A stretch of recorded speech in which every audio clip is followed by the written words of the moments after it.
January 22nd, 2026, a videographer post on Reddit just got offered job to train AI to replace videographers. 491 upvotes, 171 comments, and the top response, well, sadly, if you don't take it, someone else will. Crazy times that we live in, right?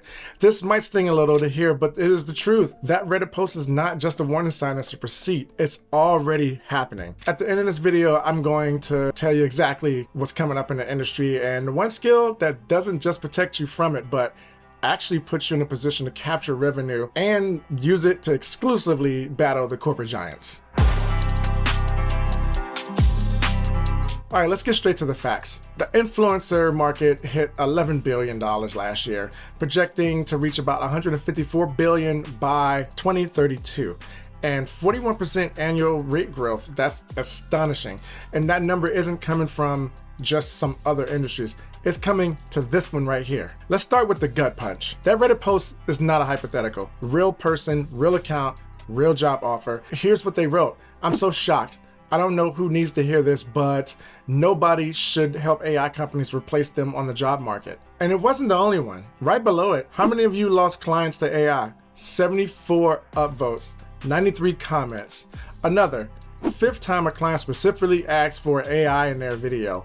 232 upvotes.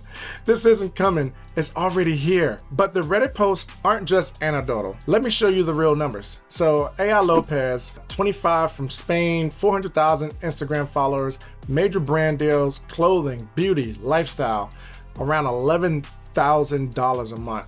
And she's not real.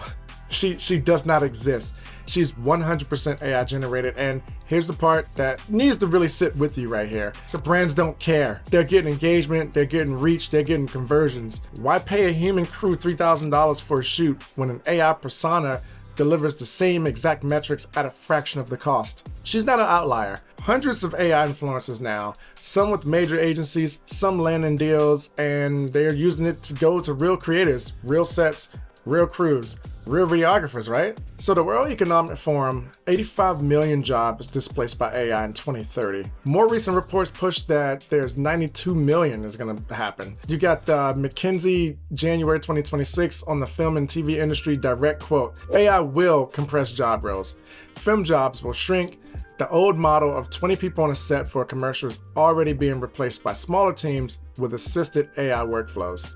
All right, here's where we have that harsh reality check, right? The question is not, will AI replace videographers? The question is, which videographers? Stick around because that answer flips the entire narrative, and I'm about to show you exactly why this is actually the best time in history to be a solo videographer. Here's what nobody's telling you about the AI revolution. Industry analysts are already calling this the democratization of video production. And that term matters because it means the barriers aren't just shifting, they're collapsing. Think about it. Historically, cinematic quality production was guarded by economic barriers.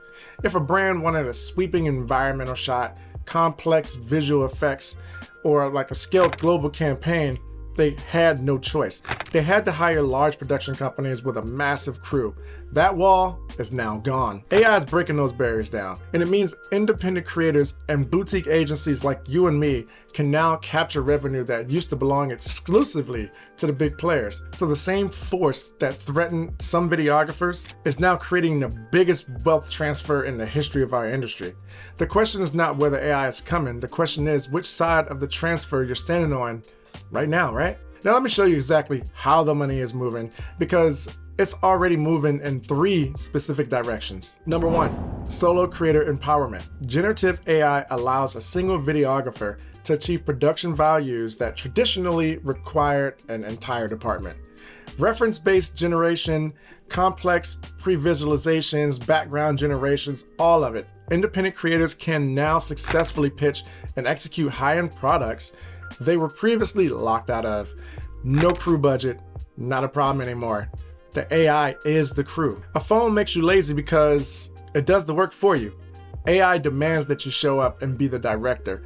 The tool removes the excuse, not the craft. Number 2, reallocation of brands. And this one should make you actually really pay attention, right? Brands are already reallocating. They're realizing they no longer need to spend a massive six-figure budget on one hero commercial produced by a giant studio. Instead, they're taking that same budget and hiring smaller AI agile teams to build content engines. Here's how it works. A single core concept is handed to a boutique agency or a small solo creator.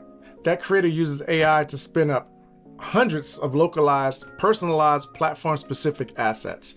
The brand spends the same money, but instead of one video, they get a content factory. And the creator, they capture the revenue that used to go to the 30-person production house. That's not a downgrade, that's arbitrage. Number 3, the micro agency surge. Kind of like me. We're seeing highly profitable boutique AI agencies popping up everywhere, right? Why? Because AI tools drastically accelerate workflow. Instantaneous translation, voice cloning, storyboard building. Small teams can now handle enterprise-level client demands. They compete directly with legacy studios because they do not have the massive overhead costs. No studio space, no full-time crew, no equipment warehouse. Their competitive advantage is not that they're cheaper rates, it's speed and scale. 2 people with an AI stack can now deliver what 50 people delivered 3 years ago. Just 3 years ago. The economics of that is just not a threat, it's an invitation. So here's the question. If money is moving towards solo creators and micro agencies, what's the skill that puts you in that lane? Well, that's where the storyboard comes in, and here's the paradox. Why storyboarding mattered before and why it matters more now. So before AI, a storyboard communicated their vision to the crew, frame, lens, lighting, movement. Your DP read it, your grapher lit it up, the camera opted the frames, and it was a shared language. Now your crew is the AI model, and the AI models are extremely literal. They give you exactly what you're asking for and nothing more. Quality of output equals quality of input. So garbage prompts, garbage results, right? Precision storyboards equals precision results. This is where most people get it completely wrong. They think that AI filmmaking is typing in the sentences and getting the film. They're not the filmmakers. That's gambling, right? Real AI filmmaking starts with the storyboard. And yes, you can totally get the AI to write your storyboard, but is it really your story? Yes, it still is, because it gets you closer there. Something that can help jog your memory or your mind of the idea that you wanted, it can help get you there to write it for you. The storyboard to VO3 workflow. So here's my actual client workflow. Bear with me now and write this down. Step 1, storyboard is the entire sequence before I open any tool. Every frame, camera angle, lighting direction, subject placement, movement. I'm making the creative decision on paper before AI touches a pixel. Step 2, each storyboard frame becomes a prompt, not a lazy prompt. A transition, low angle, 35mm equivalent. I want a key light camera right at the 45-degree angle. The subject is centered, shallow depth of field. I need warm light temperature. That's not a vibe, that's a shot plan, right? And VO3 executed because I gave it direction, not hope. So step 3, iterate per frame, not per video. This is where the craft lives now. Anyone can type cinematic coffee shop and get something. You specify 6 frames, maintain continuity between them, control lighting and tone, and deliver something intentional. That's the difference between a prompt jockey and a director, right? Here's the paradox. AI makes anyone a filmmaker, but the gap between good and great, which got wider, is when the barrier of entry drops to 0. And the only thing that separates you from a million other people that have creative decision making skills is going to be your taste, your ability to pre-visualize. The thing that used to, be step 1 in a big budget production is now the entire job. Storyboarding was always the skeleton. I used to hate it. I used to not want to do storyboards, right? But AI just removed the excuse of I don't have a crew, I don't have a budget. Now, you have both. So the question becomes, can you direct them? 5 things you need to start doing this week. 1, learn a storyboard is not just a prompt. Free storyboarding templates. They got sketch frames, even with stick figures. The point is the composition direction, not the art. 2, study cinematography like a director. Focus lengths, lighting ratios, camera movement, motivation, like Those things, if you don't know why a 35 millimeter feels different from an 85 millimeter, you're guessing. And guess what? AI is going to be guessing too. Number 3, practice storyboard to VO3 translation. Take one scene from a film that you love, storyboard it shot by shot. Reproduce those frames in VO3 from your notes. You'll learn more from that exercise than taking a top 10, AI videos that you see on YouTube right now. 4, build a pre-production portfolio. Stop showing clients raw footage. Show them storyboards next to the final AI generated frames. That comparison sells. It proves you didn't just get lucky, you planned it. And 5, charge for strategy, not execution. Clients don't pay for the size of your camera rig, they pay for final results. When you show up with your storyboard, a shot plan, and a clear creative rationale, you stop competing on price. You start competing on vision. Here's the thing nobody wants to admit about number 5. The videographers getting replaced right now build their entire value on execution. I can shoot, I can edit. Cool.